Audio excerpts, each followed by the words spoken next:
అపోస్తలుడైన పౌలు హెబ్రీయులకు రాసిన పత్రిక 6వ అధ్యాయము.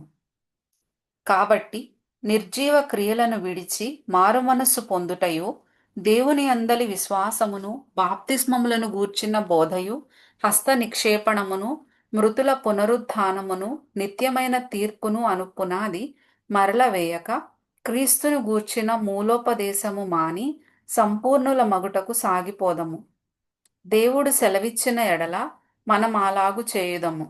ఒకసారి వెలిగింపబడి పరలోక సంబంధమైన వరమును రుచిచూచి పరిశుద్ధాత్మలో పాలివారై దేవుని దివ్యవాక్యమును, రాబోవు యుగ సంబంధమైన శక్తుల ప్రభావమును అనుభవించిన తరువాత తప్పిపోయిన వారు తమ విషయములో దేవుని కుమారుని మరలా సిలువ వేయుచు బాహాటముగా ఆయనను అవమానపరచుచున్నారు గనుక మారుమనస్సు పొందునట్లు అట్టి వారిని మరలా నూతన పరచుట అసాధ్యము. ఎట్లనగా భూమి తన మీద తరచుగా కురియు వర్షమును త్రాగి ఎవరి కొరకు వ్యవసాయము చేయబడునో వారికి అనుకూలమైన పైరులను ఫలించుచు దేవుని ఆశీర్వచనము పొందును.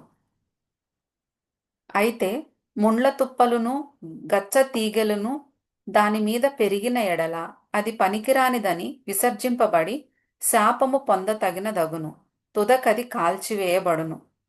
అయితే ప్రియులారా, మేమీలాగు చెప్పుచున్నను, మీరింతకంటే మంచిదియు రక్షణకరమైనదియునైన స్థితిలోనే ఉన్నారని రూఢిగా నమ్ముచున్నాము.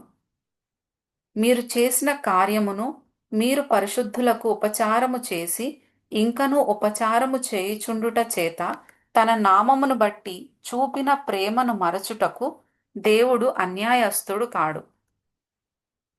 మీరు మందులు కాక విశ్వాసము చేతను ఓర్పు చేతను వాగ్దానములను స్వతంత్రించుకొని వారిని పోలి నడుచుకొనున్నట్లుగా మీలో ప్రతివాడును మీ నిరీక్షణ పరిపూర్ణమగు నిమిత్తము మీరిది వరకు కనపరిచిన ఆసక్తిని తుదమట్టుకు కనపరచవలెనని అపేక్షించుచున్నాము.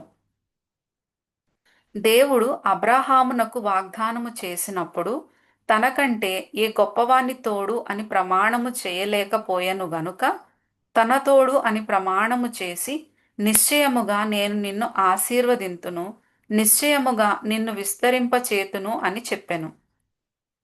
ఆ మాట నమ్మి అతడు ఓర్పుతో సహించి ఆ వాగ్దాన ఫలము పొందెను. మనుష్యులు తమ కంటే గొప్పవాని తోడు అని ప్రమాణము చేతురు. వారి ప్రతి వివాదములోనూ వివాదాంశమును పరిష్కారము చేయునది ప్రమాణమే.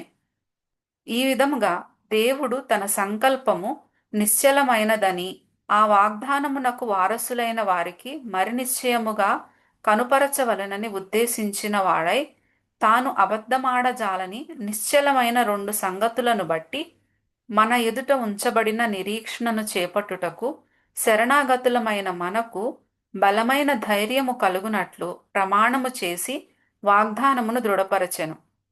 ఈ నిరీక్షణ నిశ్చలమును స్థిరమునై మన ఆత్మకు లంగరువలె నుండి తెరలోపల ప్రవేశించుచున్నది. నిరంతరము మెల్కీసెదెకు క్రమము చొప్పున ప్రధాన యాజకుడైన యేసు అందులోనికి మనకంటే ముందుగా మన పక్షమున ప్రవేశించెను.